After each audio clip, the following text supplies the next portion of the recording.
I never believed in ghosts until that night. And now, no matter how hard I try, I can't forget what I saw. It was just after 1 a.m. when I left the diner off Route 47. The sky was moonless, the air heavy, and the road ahead stretched like a black ribbon unraveling through the woods. My phone had died hours ago, and the radio only hissed with static. I hadn't seen another car in at least 30 minutes. It was the kind of quiet that presses on your chest. As I drove, the fog thickened, clinging to the windshield like smoke, blurring the trees into warped shadows. The yellow lines on the asphalt flickered in and out of sight. I kept one hand tight on the wheel, the other tapping nervously against the dashboard, more awake than I'd ever felt behind the wheel. Something about that stretch of highway felt wrong. Like I was being watched. Then, in the distance, just at the edge of my high beams, I saw her, standing by the side of the road. A woman, pale, still, wearing white. I was driving back from my friend Mason's cabin, tucked deep in the mountains of northern Oregon. He had begged me to stay the night, said the road back was too isolated, too unpredictable after dark. But I had work the next morning, and the idea of my own bed outweighed the creeping unease I felt about the long drive home. The highway cut through dense forest, a 2-lane stretch with no lights, no signs, and no shoulder to pull over on. Towering pines lined both sides, their black trunks barely visible through the thick, low-hanging fog that rolled in like a tide. My headlights barely reached 10 feet ahead, swallowed by the mist. It felt like driving through a dream or a nightmare. Every turn revealed more of the same. Endless road, suffocating trees, and an eerie silence broken only by the hum of my tires and the occasional rustle of something unseen in the woods. There was no cell signal, no radio reception. Just me, the road, and that growing sensation in the pit of my stomach that something was wrong. Not just the kind of wrong that comes from being alone in the dark, but the kind that whispers that you're not really alone at all. I was rounding a bend when I first saw her. She stood just beyond the reach of my high beams, barely visible through the fog, still as stone, her white dress almost glowing against the darkness. At first, I thought it was just my eyes playing tricks on me, some illusion formed by mist and moonlight. But as I slowed down, I saw her more clearly. A young woman, barefoot, her hair hanging damp over her shoulders. She wasn't waving or calling out, just standing there, like she had been waiting. I pulled over instinctively. Maybe it was guilt, or some leftover decency from the world before smartphones and horror stories. I leaned across the passenger seat and opened the door. "You okay? Do you need help?" She didn't answer, but her eyes met mine. Wide, dark, unreadable.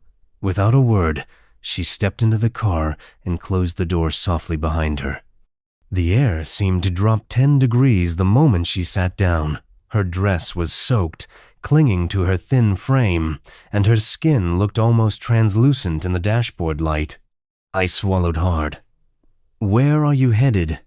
Her lips barely moved. "Just past the bridge." No name, no town, no real direction. Just that vague phrase, whispered like a breath on glass. Something about her made my hands tremble slightly on the steering wheel. But I nodded and started driving again. I didn't ask questions. I didn't want answers. I just wanted to get her where she was going and get myself far, far away from that road. The silence in the car was unbearable. I kept glancing at her from the corner of my eye, but she just stared straight ahead, her posture rigid, hands folded neatly in her lap. She hadn't moved once since getting in, not even to shiver, despite how cold she felt. I swear, the temperature inside the car kept dropping, so much that I could see my own breath when I exhaled. Her dress looked strange. Not just soaked, but old-fashioned, lace-trimmed sleeves, a high collar, and buttons running down the front like something from 100 years ago. The fabric was torn at the hem, dirty with what looked like dried mud. It didn't match anything someone should be wearing out on a highway in the middle of the night. I cleared my throat. "Were you in an accident? Do you want me to call someone when we reach the next town?" No response. Not even a glance in my direction. I tried again. "Is someone waiting for you? Family?" Still nothing. She just stared through the windshield like she wasn't really looking at the road, like she was looking beyond it. Something about her eyes made me uneasy. They were so dark, too wide, and they didn't blink, not once. I found myself gripping the steering wheel tighter with every mile. I kept thinking about what she'd said earlier. Just past the bridge? There wasn't a bridge on this route, was there? I drove this road once or twice a year, and I didn't remember any bridge. My heart was starting to pound, slow and heavy. Every instinct screamed to turn the car around, but I couldn't. Not with her sitting there. Not with those eyes watching me, even when they didn't move. I finally saw it. A weathered sign barely visible through the mist. Bridge Hollow Road. A narrow path branched off from the highway, lined with crooked trees and hanging fog. Just beyond it, the outline of an old wooden bridge came into view, sagging with age, creaking as my tires rolled onto its planks. I slowed the car and glanced into the rearview mirror. "We're here," I said, turning around to face her. But the back seat was empty. I froze, heart stuttering in my chest. The door hadn't opened. I would have heard it. She hadn't moved, she hadn't said anything. Yet now, she was gone. I stopped the car in the middle of the bridge, headlights casting long, twisted shadows over the trees. I flung open the door and stepped out, calling into the night. "Hello, miss? Are you out here?" No answer. Just the creak of the bridge beneath my feet and the distant chirp of crickets. I checked the road, the woods, even under the bridge. Nothing. Not a single footprint in the dirt. It was like she'd vanished into thin air. Or like she'd never been there at all. Shaken, I followed the gravel path past the bridge until I reached a small, weathered house set back in the trees. A single porch light glowed dimly through the fog. I hesitated, then knocked on the door with a trembling hand. After a moment, it creaked open, revealing an elderly woman wrapped in a shawl. Her eyes narrowed when she saw me. "I'm sorry to bother you," I said, trying to steady my voice. "There was a woman, in a white dress. She said she needed a ride here, but now she's gone." The woman's expression changed, tightened, like she'd heard this before. "White dress?" she asked quietly. "Soaked? Barefoot?" I nodded slowly. She let out a breath and opened the door wider. "You're not the first. That sounds like Lily. She died in a crash on the bridge 15 years ago. Car went off the side during a storm. They never found her body, just her dress tangled in the trees downstream." I stood there, chilled to the bone. The woman continued, almost to herself. "Every few years, someone knocks, just like you. Says they gave her a ride. Says she disappeared near the bridge." Her eyes met mine. "You saw a ghost, son." I drove away in silence, my hands gripping the wheel so tight my knuckles ached. The fog seemed thicker now, pressing against the windshield like a living thing. I didn't turn on the radio. I didn't make a single stop. I just wanted to get as far from that bridge as possible. But even now, days, weeks later, I can't shake what happened. I keep replaying every moment in my head. The way she appeared, the silence, her stare, the cold, how she vanished without a trace. Maybe it was a hallucination. Maybe I was too tired, my mind playing tricks on me after hours on the road. But then I remember the old woman's face, the way her voice trembled when she said Lily's name. She knew. Others had seen her too. And that's what haunts me the most. Because if I wasn't imagining it, then I picked up something that wasn't supposed to be there. Now every time I drive that road, especially at night, I can't help but glance at the rearview mirror. Just a quick look, a reflex, a fear. And sometimes, I swear I see the shape of a woman in white sitting quietly in the back seat, waiting.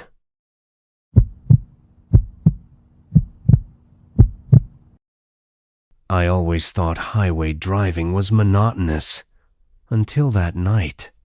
It was just past midnight when I left my friend's cabin in the mountains, the air still damp from an earlier rain. I had a 5-hour drive ahead of me, but I didn't mind. The roads were empty, and the silence was comforting, at first. Tall pine trees lined both sides of the highway, their silhouettes swallowing any moonlight that dared to shine. My headlights cut through a thick fog that had started to roll in, giving everything ahead a pale, ghostly glow.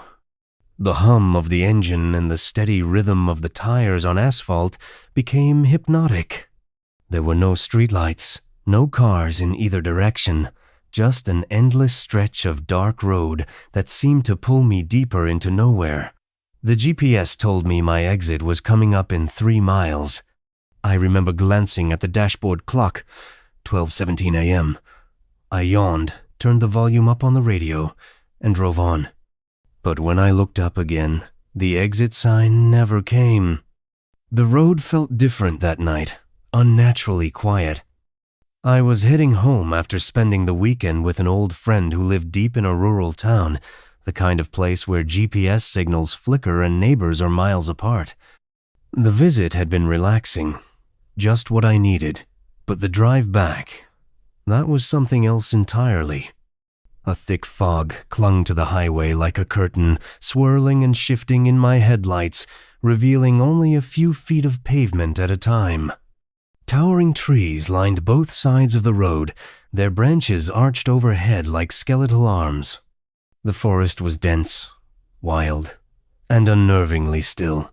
No rustle of leaves, no chirping crickets, not even the distant hum of other cars. Just silence. Every so often, my headlights would catch something in the woods, an old broken fence, a mailbox swallowed by weeds, or nothing at all. It was the kind of silence that pressed against your chest, that made you turn the radio down just to make sure you weren't missing some hidden sound in the static. I kept glancing at the dashboard, waiting for my exit. It should have been close. But with every mile, the road just seemed to stretch further, deeper into nowhere. I glanced at the GPS, expecting the next exit to appear any minute. It was supposed to be just ahead, or so the system said. But as I drove on, the miles stretched before me like an endless ribbon of asphalt, and something didn't feel right. The sign that should have marked the exit was nowhere to be found. Instead, all I saw were trees and fog, nothing else. I leaned forward, squinting at the road ahead. I slowed, hoping to spot any familiar marker. Maybe I had missed it, but that didn't make sense. The road hadn't split, no exits had come up. Just a straight line of road into the dense forest on either side. My headlights sliced through the fog, but everything looked the same. Barren, empty, desolate. I checked the GPS again. It was showing me heading down the same stretch of highway, but it didn't look like any exit was coming. No signs for a town. No signs at all, actually. I couldn't even remember the last time I saw one. I clicked my tongue, irritated. I must have missed the exit. I had to have. I decided to keep going, figuring the next exit would pop up soon, but the road felt endless. The clock on the dashboard kept ticking, but it didn't seem to matter. I looked again. Another 10 minutes had passed, yet the landscape hadn't changed. I couldn't shake the feeling that something was wrong. The road was like a loop, and no matter how far I drove, it seemed as though the exit I was looking for would never appear. And that's when it hit me. There was no exit at all. As I continued driving, I started to notice something strange. The trees on the side of the road, those same tall, dark pines, seemed oddly familiar. Hadn't I passed that exact spot already? I slowed down, my mind racing. The road stretched out in front of me, the same stretch of highway I had been driving for what felt like hours. I looked at the clock, 1:05 a.m. It had only been 20 minutes since I last checked, but it felt longer. I hadn't seen an exit. No new landmarks, just the same stretch of road, the same towering trees, the same fog. I shook my head, thinking I was just tired, maybe too focused on the eerie silence. But when I passed the same old rusted mailbox for the third time, I couldn't ignore the nagging feeling in the pit of my stomach. I knew I had seen that mailbox earlier. I wasn't hallucinating, was I? My heart rate picked up. I drove on, desperate for something to change, but the road remained the same. The fog thickened, and the headlights of my car became the only thing cutting through the dense darkness. I glanced at the clock again, 1:14 a.m. That didn't make sense. I hadn't been driving for more than a few minutes, yet the time had jumped by 9 minutes. I looked in the rearview mirror, expecting to see something behind me, but there was only the same endless road stretching back into the darkness. I shook my head, trying to focus, but the more I tried to figure it out, the more I felt like I was stuck in some kind of twisted loop. Nothing was changing, and it terrified me. As I rounded another bend in the road, my headlights caught a figure standing by the roadside. It was a man, tall, gaunt, with a weathered face and ragged clothes.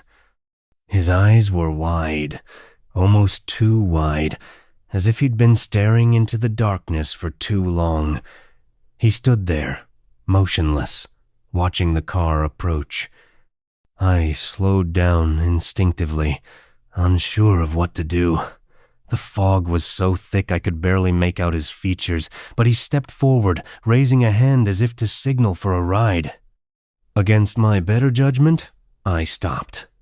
He didn't speak at first, just stood there, staring at me. His breath misted in the cold air. Finally, he spoke, his voice low and raspy.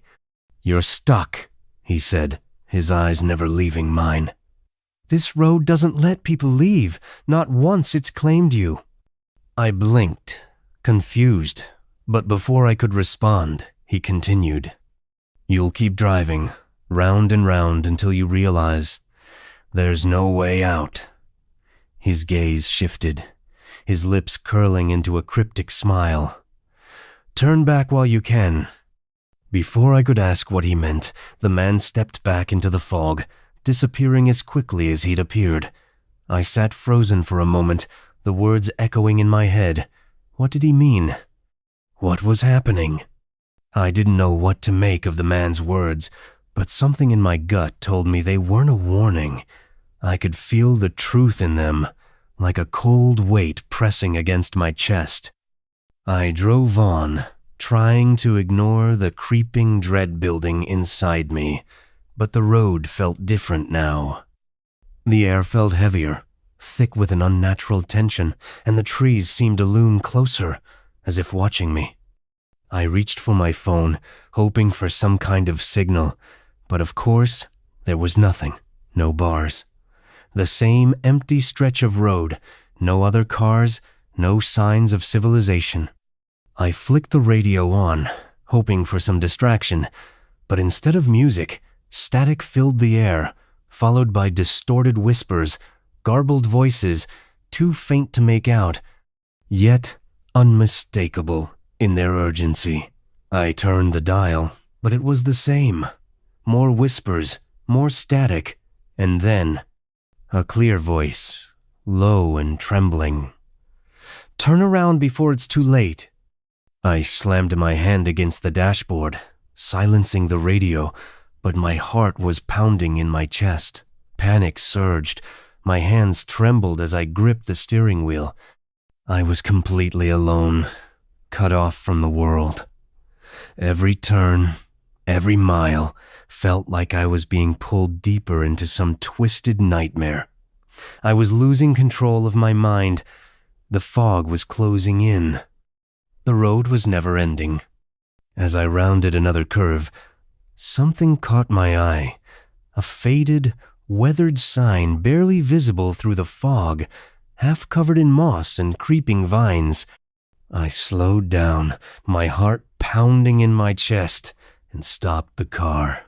The sign was old, rusted, and almost illegible, but I could make out a few words. "Road closed. No access beyond this point." A chill ran down my spine. I stepped out of the car, despite the overwhelming urge to keep driving. The air felt colder now, the fog thicker. I walked closer to the sign, brushing aside the vines, and noticed something odd. Beneath the closed notice, there was an old newspaper article nailed to the post. The headline read, "Mysterious disappearances continue on Highway 47. I scanned the article quickly, the details sending a shiver through me. Several people had gone missing on this very stretch of road over the years, some even reported as having been lost forever. The police couldn't explain it. The area had been closed, but this highway, had remained open. I stepped back, the realization hitting me like a punch to the gut. I wasn't just lost, I was trapped, stuck in a loop, a place where the missing never returned. And now, it seemed, I was part of the story. Desperation clawed at me. The road, the fog, the whispers, they had to be real, but so did the sign, the disappearances, and the eerie feeling that I was a part of something far bigger than I could understand. I couldn't take it anymore. I had to escape. Without thinking, I turned off the car, the sudden silence ringing in my ears. The engine sputtered to a stop, and I grabbed my jacket, stepping out of the vehicle. The fog swallowed me whole as I walked into the woods, the trees around me like towering specters. Every step I took felt heavier, as if the earth itself was resisting my departure. But I pressed on, determined to break free from this nightmarish loop.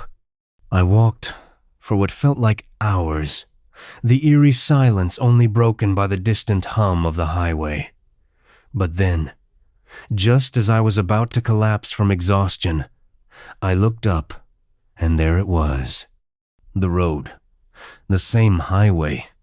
The same stretch I had just driven on. I was standing at the side of it, as if I had never left. My car was there, engine running, as if it had never been turned off. The fog had dissipated, but the chill in the air remained. I was back, trapped again. The loop had begun once more. I don't know what happened that night. Was it all in my head, a hallucination perhaps brought on by exhaustion? But something tells me it wasn't. There was a realness to the experience that I can't shake, something that haunts me every time I think about it.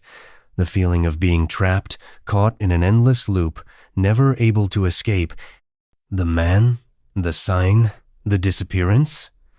It all felt far too real to be a dream. Now, every time I drive that stretch of highway, I can't help but feel that same unease settle in my chest. The fog, the silence. It all feels too familiar, too unnerving. I'm always waiting for the moment when the exit I'm looking for vanishes, when the road stretches on forever, and when I find myself back in that same cursed loop. And the worst part? I wonder if it'll ever end. I wonder if one day I'll miss the exit again and never return. The thought lingers in my mind like a shadow, a constant reminder that no matter how many times I drive it, the road will always be waiting, ready to claim me once more.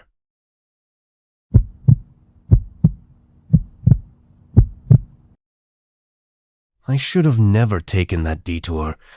It was past midnight, and I was somewhere deep along Route 66, miles of cracked asphalt stretching into darkness, swallowed by thick woods on both sides. My GPS had lost signal half an hour ago, and I hadn't seen another pair of headlights in longer than that. Just me, the road, and the soft hum of tires on pavement.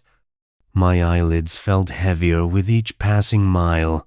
I told myself I was just tired, that the chill crawling over my arms was from the AC, not from something else.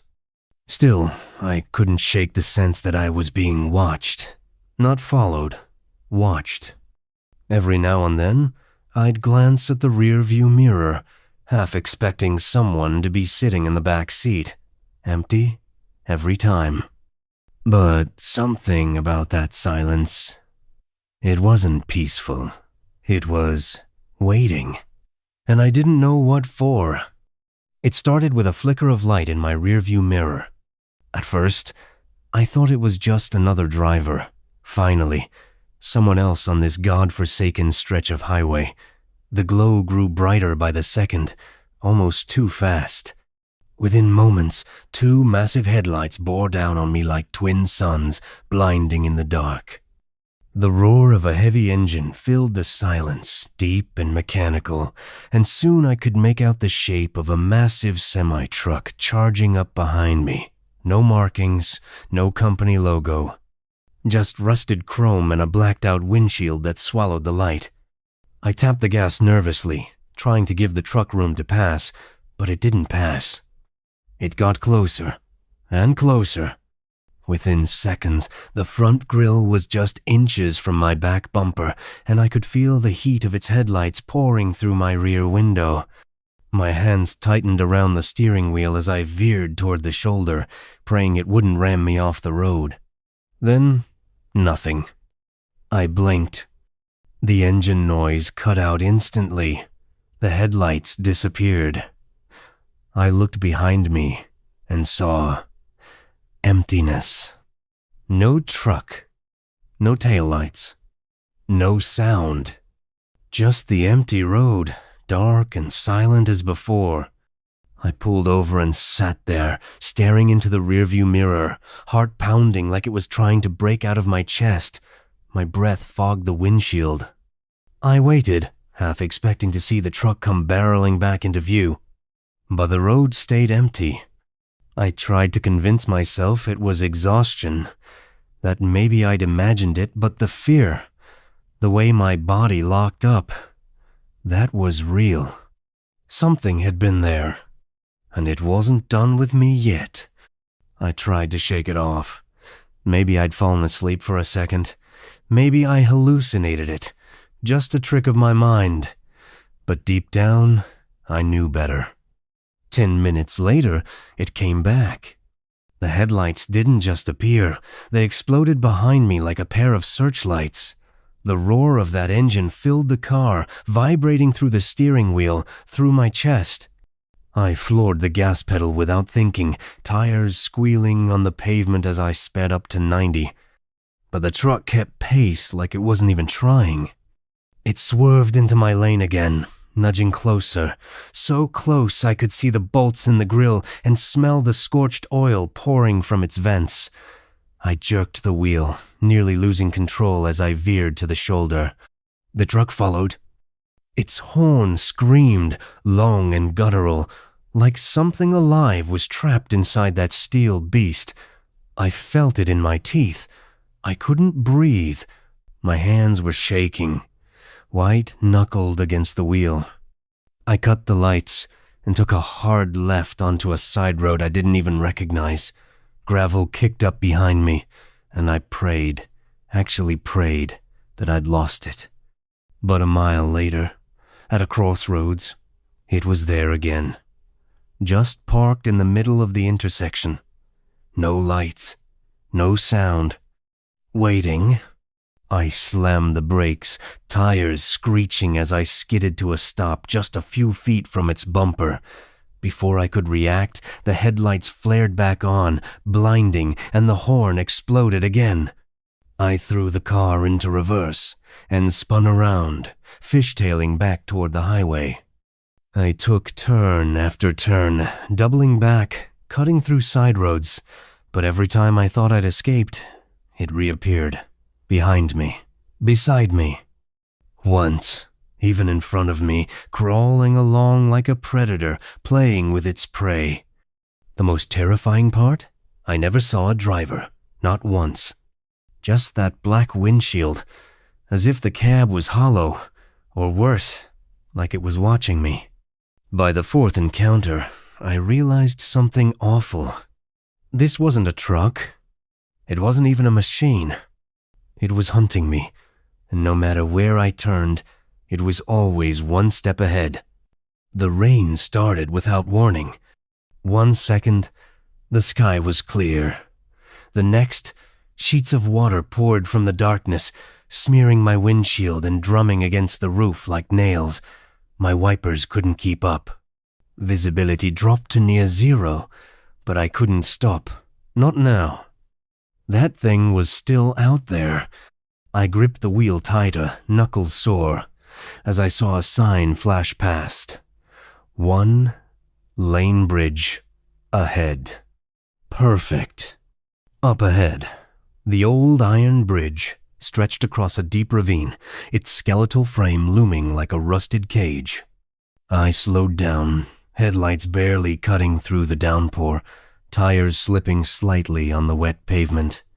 That's when I saw it. Dead ahead. The truck, facing me, head on. Its headlights ignited like hellfire, flooding the bridge with blinding white. There was no mistaking it this time. This thing wasn't following me anymore. It was waiting, challenging me.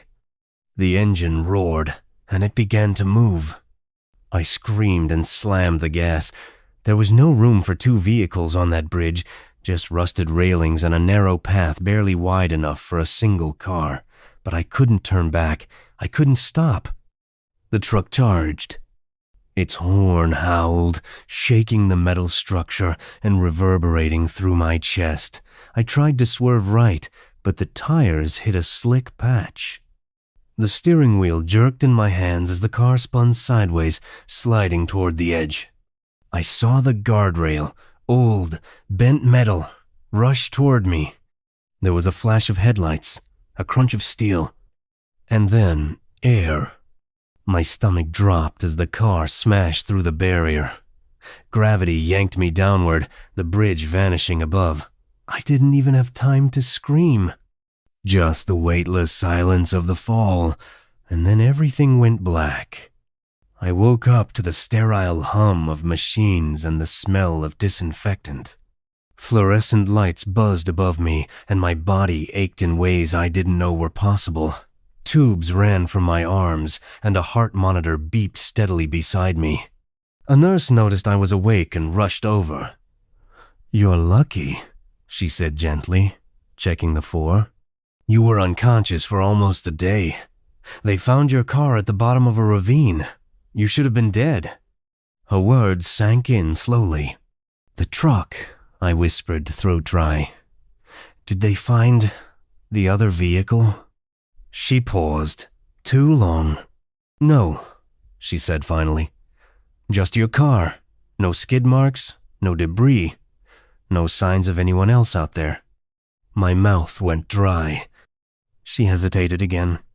"You're not the first, though. We've had stories. People crashing near that bridge, always saying the same thing. A truck that appears out of nowhere, chases them, tries to kill them." I stared at her, heart racing. But when help arrives, there's never any sign of it. Like it just vanishes. I didn't respond. I couldn't. Because I knew she was telling the truth.